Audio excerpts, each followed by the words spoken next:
पिता का त्याग। दिल्ली के सबसे प्रतिष्ठित और महंगे विद्यालयों में से एक सेंट जूड थर्डियस इंटरनेशनल स्कूल में धूप चमक रही थी।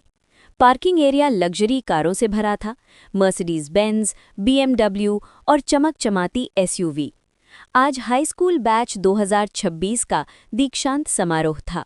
सभी अभिभावक महंगे सूट, साड़ियाँ और डिज़ाइनर शेरवानी पहने हुए थे। हवा में महंगे इत्र की खुशबू थी और हर किसी के हाथ में अपने बच्चों के लिए फूलों के बड़े बड़े गुलदस्ते थे। इसी वैभव के बीच एक बूढ़ा आदमी स्कूल के ऊंचे गेट की दरार से अंदर झांकने की कोशिश कर रहा था। उसका नाम था रामकिशन। उसने फीकी पड़ी नीली कमीज पहन रखी थी जिस पर चाशनी के दाग लगे थे। उसकी पैंट पुरानी और घिसी हुई थी। पैरों में जूते नहीं, सिर्फ टूटी फूटी चप्पलें थीं। उसके बगल में उसकी लकड़ी की टोकरी थी जिसमें वो रोज गर्म जलेबी और चना बेचता था। अरे ओ बाबा, कितनी बार कहा है यहाँ से हट जाओ, सिक्योरिटी गार्ड ओम प्रकाश ने डंडा हाथ में लेते हुए चिल्लाकर कहा। मेहमानों के रास्ते में खड़े हो और कैसी बदबू आ रही है तुमसे। तभी स्कूल की सख्त और अभिमानी प्रधानाचार्य दीपा अरोड़ा वहां आईं। उन्होंने नाक सिकोड़ते हुए कहा, गार्ड, अभी तक इसे भगाड़ा क्यों नहीं? देखो इसकी हालत। बोर्ड मेंबर्स क्या सोचेंगे? ये एक एक्सक्लूसिव इवेंट है। रामकिशन ने कांपती आवाज में कहा, माफ कीजिए मैडम, मैं बस अपने बेटे को देखना चाहता हूँ।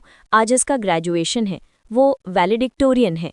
दीपा अरोड़ा जोर से हंस पड़ी। वैलेडिक्टोरियन? एक फेरी वाले का बेटा? क्या मजाक है। यहाँ पढ़ने वाले बच्चे प्रतिष्ठित परिवारों से आते हैं। यहाँ कोई झुग्गी झोपड़ी वाला नहीं पढ़ता। अभी चले जाओ, नहीं तो पुलिस बुला लूंगी। रामकिशन की आंखों में आंसू आ गए। वो अपमान सहने का आदी था। उसने धीरे से अपनी टोकरी उठाई। ठीक है मैडम, मैं दूर खड़ा हो जाता हूँ, बस एक झलक देख लूंगा। नहीं, मैंने कहा यहाँ से पूरी तरह निकल जाओ। मेरे स्कूल की सीमा में तुम्हारा चेहरा भी नहीं दिखना चाहिए।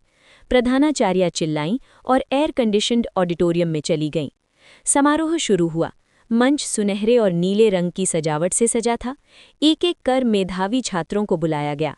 जब नाम पुकारा गया, आदित्य शर्मा, वैलेडिक्टोरियन, तो पूरा हॉल तालियों से गूंज उठा। आदित्य लंबा, आत्मविश्वासी और तेजस्वी दिख रहा था।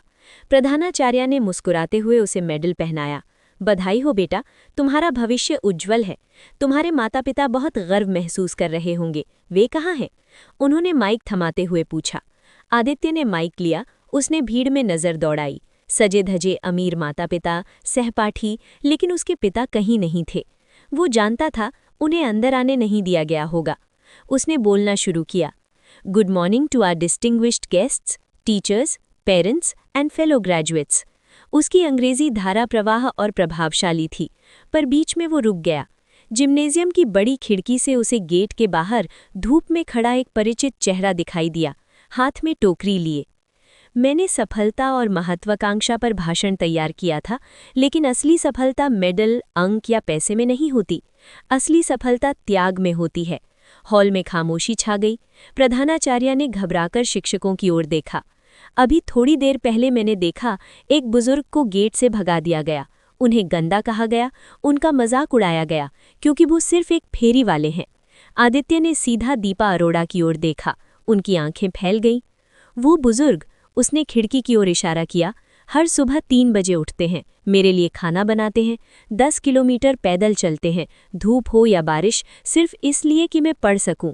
उन्होंने अपने लिए नए कपड़े नहीं खरीदे, क्योंकि पैसे मेरी किताबों पर खर्च किए। कई रातें भूखे सोए ताकि मैं पेट भर खा सकूं। ये कहकर आदित्य मंच से नीचे उतर गया। लोग फुसफुसाने लगे, वो कहाँ जा रहा है? स्पॉटलाइट और कैमरे उसके पीछे पीछे चले। उसने बड़ा दरवाज़ा खोला और गेट की ओर दौड़ा। वहां रामकिशन सिर झुकाए, आंसू पोंछते हुए जाने ही वाले थे। पिताजी, रामकिशन मुड़े। बेटा, आदित्य, तुम बाहर क्यों आए? तुम्हारा भाषण? आदित्य ने उन्हें कसकर गले लगा लिया। आपके बिना मैं इस मंच पर नहीं खड़ा हो सकता। वो अपने पिता का हाथ पकड़कर अंदर ले गया। गार्ड ने रोकने की कोशिश की, लेकिन आदित्य ने सख्त आवाज में कहा, अगर मेरे पिता को रोका तो मैं अपने सारे पुरस्कार लौटा दूंगा। दोनों हाथ पकड़कर ऑडिटोरियम में दाखिल हुए, वैलेडिक्टोरियन और एक साधारण फेरी वाला। पूरा हॉल खामोश था। चप्पलों की आवाज चमकते फर्श पर गूंज रही थी। मंच पर पहुंचकर आदित्य ने अपना स्वर्ण पदक उतारकर अपने पिता के गले में डाल दिया। अपनी ग्रेजुएशन गाउन उनके कंधों पर रख दी। लेडीज एंड जेंटलमैन, उसने माइक्रोफोन पर कहा, मैं आपको अपनी जिंदगी के असली वैलेडिक्टोरियन से मिलवाता हूँ, मेरे पिता रामकिशन। आपने इनके कपड़ों पर गंदगी देखी होगी। ये मेहनत की गंदगी है। ये उन लोगों की सोच से कहीं ज्यादा साफ है जो कपड़ों से इंसान की इज्जत मापते हैं। दीपा अरोड़ा शर्म से कुर्सी में झुक गईं। कुछ पल सन्नाटा रहा, फिर एक अभिभावक खड़ा हुआ और ताली बजाई। धीरे धीरे पूरा हॉल खड़ा हो गया। स्टैंडिंग ओवेशन गूंज उठा। कई लोगों की आंखें नम थीं। रामकिशन रो पड़े, अपमान से नहीं, गर्व से। समारोह के बाद कई लोग उनसे हाथ मिलाने आए। स्कूल बोर्ड ने सार्वजनिक रूप से माफी मांगी।